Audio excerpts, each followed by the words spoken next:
Galvanic cell एक ऐसा cell होगा जिसके अंदर स्पॉन्टेनियस रिएक्शन होगा विदाउट एक्सटर्नल एजेंट कोई आप इस्तेमाल करेंगे और उसके नतीजे में जो रिएक्शन होगा वो स्पॉन्टेनियस होगा और जिसके नतीजे में क्या पैदा होगा, इलेक्ट्रिक करंट पैदा होगा। इसकी मिसाल क्या है गैल्वानिक सेल की? Voltaic cell. वोल्टिक सेल की वर्किंग क्या है, उसकी कंस्ट्रक्शन क्या है? कंस्ट्रक्शन ये है कि आपके पास ये डैनियल सेल है, डैनियल सेल, वोल्टिक सेल या डैनियल सेल। डैनियल सेल की कंस्ट्रक्शन क्या है? इसका जो लेफ्ट हाफ होगा सेल, ये लेफ्ट हाफ, ये वाला इस साइड वाला लेफ्ट, वो कहता है कि इसको हमने डिप करना है 1 molar solution of zinc sulphate. 1 molar solution of zinc sulphate के अंदर आप इसको डिप करेंगे और जो राइट हाफ होगा उसको हम कॉपर सल्फेट के सोल्यूशन में डिप करेंगे और इसके नतीजे में वो कहता है कि ये जो हमारे पास ये जो डायग्राम नजर आ रहा है ये साल्ट ब्रिज है। जिस तरह पुल होता है ना नदी का, इस तरह इन दोनों के दरमियान एक पुल है, राइट हाफ के दरमियान और लेफ्ट हाफ के दरमियान। तो इसके दरमियान जो ब्रिज है इसको कहते हैं साल्ट ब्रिज। अब जो साल्ट ब्रिज है ये बेसिकली यू शेप्ड है, अगर उल्टा अगर इसको देखें तो ये यू शेप है, इसकी जो शक्ल है वो यू शेप्ड है। अब यू शेप्ड साल्ट ब्रिज का मतलब ये है कि इसके अंदर हमने सैचुरेटेड सॉल्यूशन डाला है। क्या डाला है? सैचुरेटेड सॉल्यूशन आपने डाला है किसी भी स्ट्रॉन्ग इलेक्ट्रोलाइट का।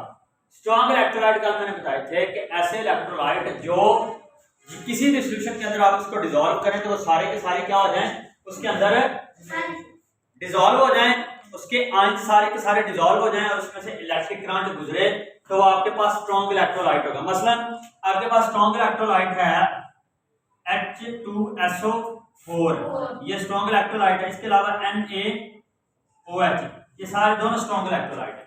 तो अब वो कहता है कि जो साल्ट ब्रिज है ये यू शेप्ड होती है, इसके अंदर सैचुरेटेड सॉल्यूशन होगा किसका? स्ट्रॉन्ग इलेक्ट्रोलाइट का, या सल्फ्यूरिक एसिड हो सकता है या कोई भी सॉल्यूशन आप इस्तेमाल कर रहे हैं वो इसके अंदर होगा। ठीक है जी। अब कहता है यू ट्यूब है। यू ट्यूब का मतलब ये है कि ये यहां से लेके यहां तक, वो कहता है इसको हमने सील करना है, बंद कर देते हैं किसी चीज को, जिस तरह बंद करते हैं।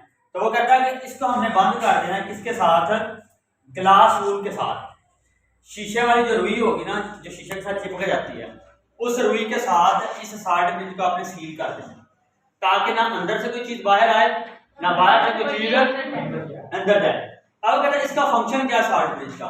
साल्ट ब्रिज का फंक्शन ये है कि आपके पास इसने दोनों सॉल्यूशंस को, और दोनों के अंदर सॉल्यूशन दोनों डिफरेंट है। यहाँ पे है जिंक सल्फेट ZnSO4 और यहाँ पे है कॉपर सल्फेट। अब जिंक सल्फेट और कॉपर सल्फेट दोनों अलग अलग सॉल्यूशन है, लेफ्ट हाफ के अंदर और राइट हाफ के अंदर। अब साल्ट ब्रिज ने पता क्या करना है? साल्ट ब्रिज ने करना यह है कि दोनों सॉल्यूशन को इस तरह रखना है कि ये दोनों मिक्स ना हो।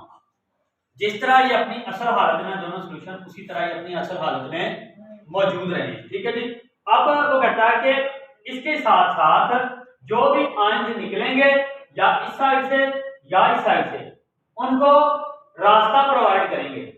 मतलब अगर यहाँ से जिंक आयन है तो जिंक को जाने देंगे, उधर से कॉपर के आयन को आने देंगे। तो क्या करेंगे? इनको दोनों को मिक्स भी नहीं होने देंगे।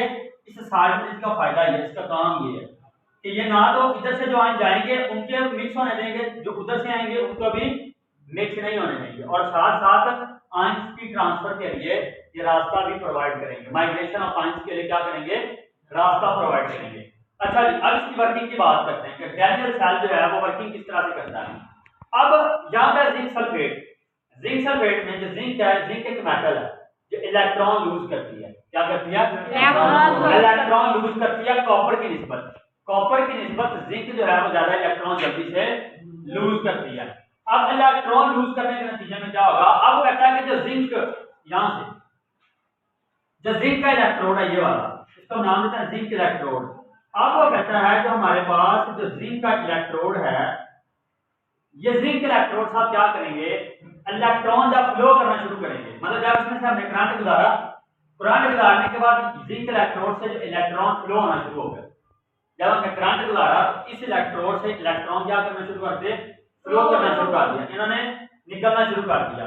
अब कहता है कि वो इसमें से निकलेंगे और फ्लो करना शुरू कर देंगे। इसी तरह कॉपर के इलेक्ट्रोड, जो ये वाला कॉपर का इलेक्ट्रोड है, ये वाला Cu इलेक्ट्रोड, अब जो कॉपर के इलेक्ट्रोड होंगे वो इलेक्ट्रॉन गेन करेंगे, यहाँ से इलेक्ट्रॉन लूज हो रहे हैं, वो इलेक्ट्रॉन गेन कर रहे हैं, यहाँ से इलेक्ट्रॉन लूज हो रहे हैं, जिंक इलेक्ट्रोड से कॉपर के इलेक्ट्रॉन गेन कर रहे हैं इलेक्ट्रॉन, और वो आयन जो कलेक्ट करेगा वो यहाँ पे डिप होना शुरू हो जाएंगे, यहाँ पे इकट्ठे होना शुरू हो जाएंगे, या यहाँ पे इलेक्ट्रॉन डिपॉजिट होना शुरू हो जाएंगे।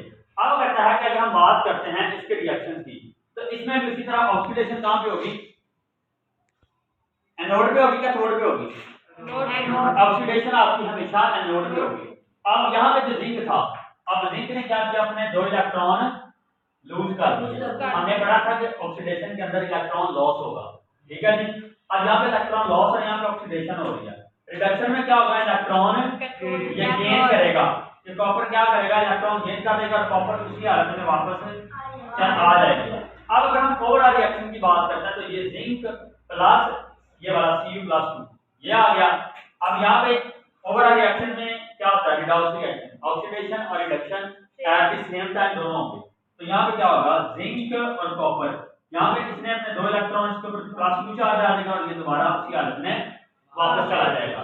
तो ओवरऑल जो आप इस तरीके से जो आपके पास डैनियल सेल है, डैनियल सेल में एट द एंड आपके पास इलेक्ट्रिक करंट प्रोड्यूस होगा, और इलेक्ट्रिक करंट प्रोड्यूस करने का जो तरीकाकार है वो डैनियल सेल का वो मैंने आपको बता दिया। इसके अलावा डैनियल सेल का फायदा क्या है, क्यों इस्तेमाल करते हैं इसको, आपके जो खिलौने हैं जो सेल से चलते हैं, क्लॉक हो गया, आपके कैलकुलेटर्स हो गए, और इसके अलावा आपके पास जो ऑटोमोबाइल चीजें हैं जो ऑटोमेटिक काम करती हैं, वो सारी इसके गैल्वानिक सेल के ऊपर, सॉरी डैनियल सेल के ऊपर काम करती हैं। तो इस वजह से हमारे पास जो डैनियल सेल की कंस्ट्रक्शन और वर्किंग को स्टडी किया जाता है, ठीक है जी।